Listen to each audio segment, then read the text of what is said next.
Yo les Biggie Boys, c'est Tom des Sages de la Salle et aujourd'hui je fais une petite vidéo parce que j'ai regardé la vidéo justement de mon compère youtubeur Ilyes MKT qui parlait de qui est le GOAT en MMA. Est-ce que c'est Khabib? Est-ce que c'est Jones?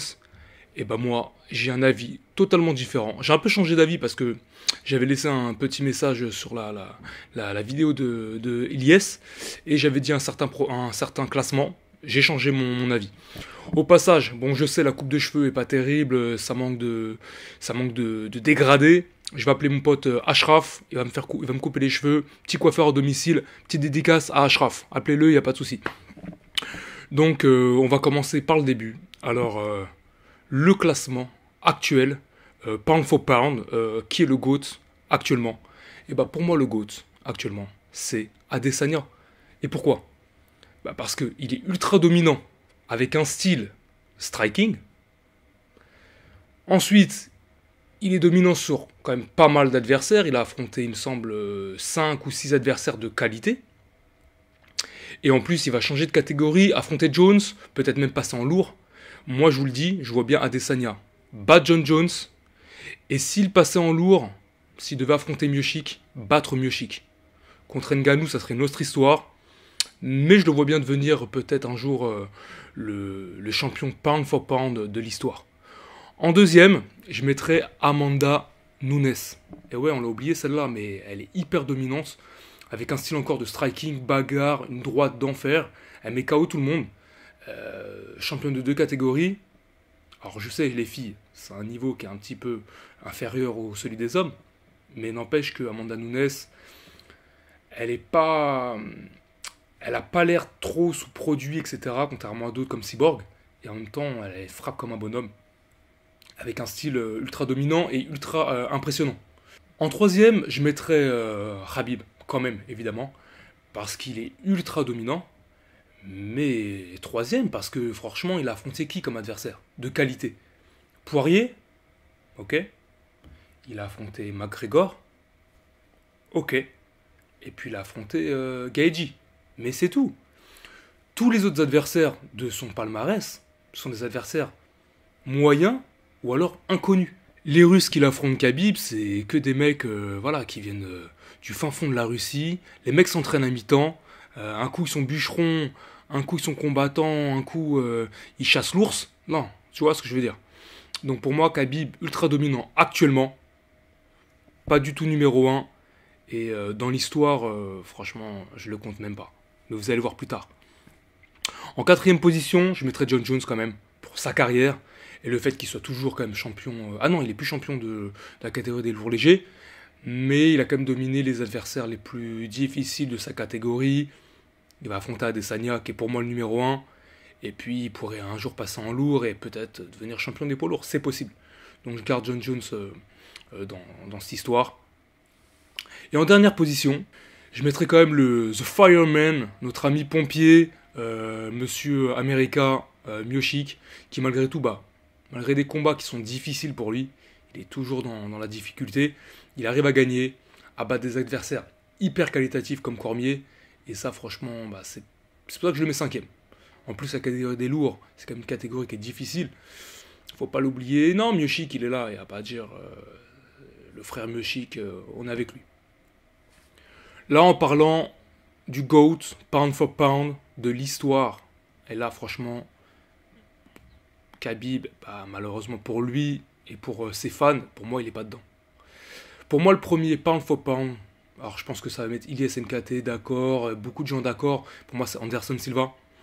Un style inimitable, un style incroyable, des KO de fou. Il a affronté tous les tops, sur plusieurs générations d'ailleurs, tous les tops qu'il y a eu en middleweight. Je crois qu'il a commencé en 70 kg, Anderson Silva. Peut-être pas 70, 75 kg, quand c'était au Brésil. Je me souviens, il a affronté Jucao, qui était l'entraîneur de la BTT Team France. Donc vous voyez, et moi à l'époque, Jucao c'était mon entraîneur.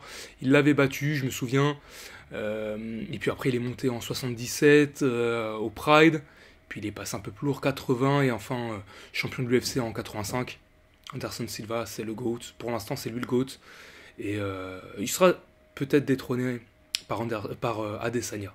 Moi, je pense. Je le vois bien être détrôné par Adesanya. On verra, c'est l'histoire qui le dira. En deuxième, je mettrais John Jones. Eh oui, John Jones, une carrière incroyable, une domination en striking. Et malgré tout, même si on l'a très peu vu en lutte, on sait qu'il a une lutte de fou. Il a dominé des adversaires comme Machida, Rampage Jackson, Rashad Evans. Non. Pareil, dominant sur plusieurs générations. Depuis qu'il a 20 ans en gros, c'est un truc de fou. Donc John Jones, deuxième, ça c'est sûr. En troisième, je mettrais Georges Saint-Pierre.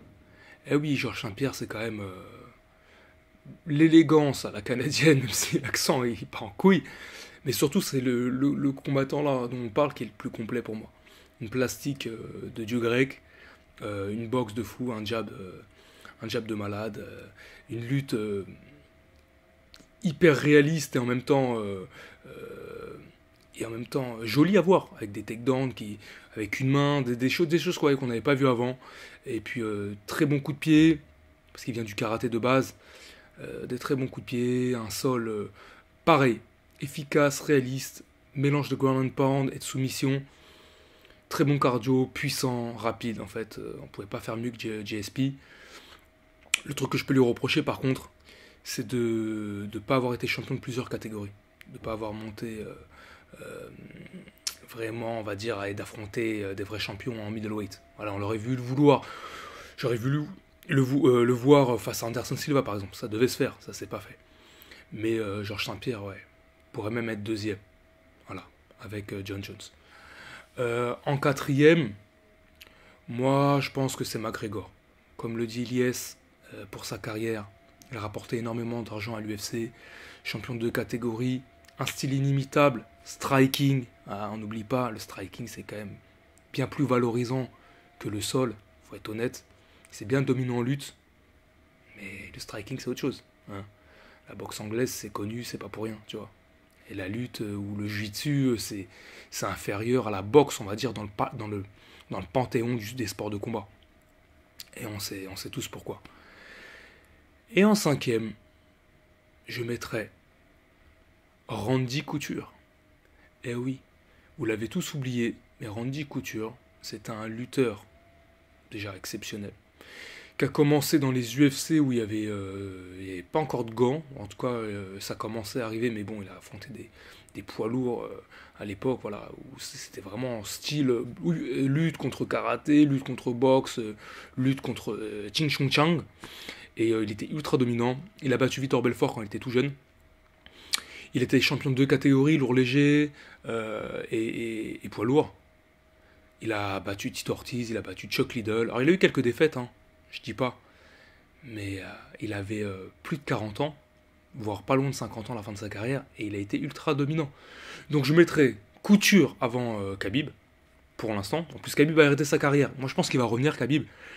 Mais pour l'instant, non, Couture il est devant Khabib. Au niveau du pound for pound de l'histoire.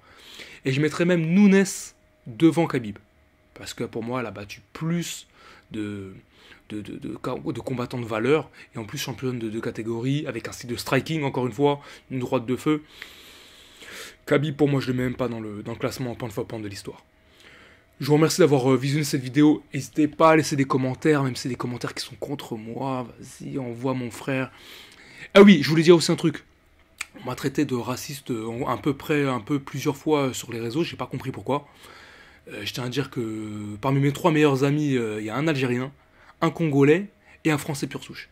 Donc d'ailleurs, ils vont laisser des messages sur la vidéo. Je vous fais des bisous, même aux rageux, même aux médisants. Je vous aime et on se retrouve pour des prochaines vidéos. Bye.